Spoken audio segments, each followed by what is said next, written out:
एक छोटे से राज्य में ग्रामवती नाम की साधारण लड़की रहती थी। वो गरीब घर से थी, लेकिन उसकी आंखों में सपने बहुत बड़े थे। उसका मन हमेशा यही चाहता था कि काश मुझे भी एक दिन ऐसा जीवन मिले जहां सब मेरी बात सुने, मेरी इज्जत करे और मैं सबकी मदद कर सकूं। एक दिन सुबह सुबह जब वो कुएं से पानी भरने गई, तभी आसमान से एक सुनहरी रथ उतरा। रथ से एक वृद्ध साधु उतरे और बोले, बेटी, तुम्हारे मन की सच्चाई और दया देखकर भगवान प्रसन्न हुए हैं। आज तुम्हें एक वरदान मिलेगा। तुम सिर्फ एक दिन के लिए रानी बनोगी। उसके बाद तुम्हें अपने असली रूप में लौटना होगा। ग्रामवती हैरान भी हुई और खुश भी।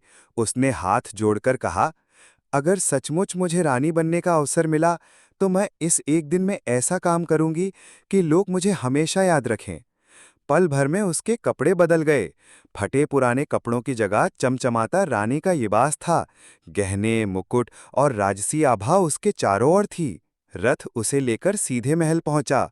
महल के दरवाजे खुले और सैनिकों ने ऊंची आवाज में कहा, महारानी जी पधार रही हैं। ग्रामवती पहली बार रानी बनकर महल के सिंहासन पर बैठी। उसका दिल धड़क रहा था। चारों ओर नौकर चाकर, दरबार और जनता उसे देख रही थी। दरबार में आते ही उसने देखा कि प्रजा के कई लोग अपनी समस्याएं लेकर खड़े हैं। किसी के पास खाने को अनाज नहीं था, किसी के पास इलाज के लिए पैसा नहीं था और कुछ किसान सूखे से परेशान थे। ग्रामवती ने तुरंत आदेश दिया, राजकोष खोल दिया जाए, हर गरीब को 2-2 बोरी अनाज मिले, बीमारों के लिए राजवैद्य मुफ्त इलाज करेंगे, किसानों को पानी पहुंचाने के लिए नहर खोदी जाएगी। जनता खुशी से झूम उठी। सब कहने लगे, वाह, ऐसी दयालु रानी हमने कभी नहीं देखी। रानी बनने के बाद ग्रामवती का अहंकार नहीं बढ़ा।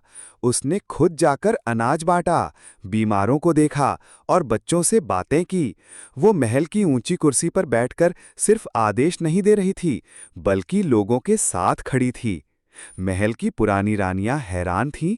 उन्होंने कहा, इतनी छोटी सी लड़की और इतना बड़ा दिल।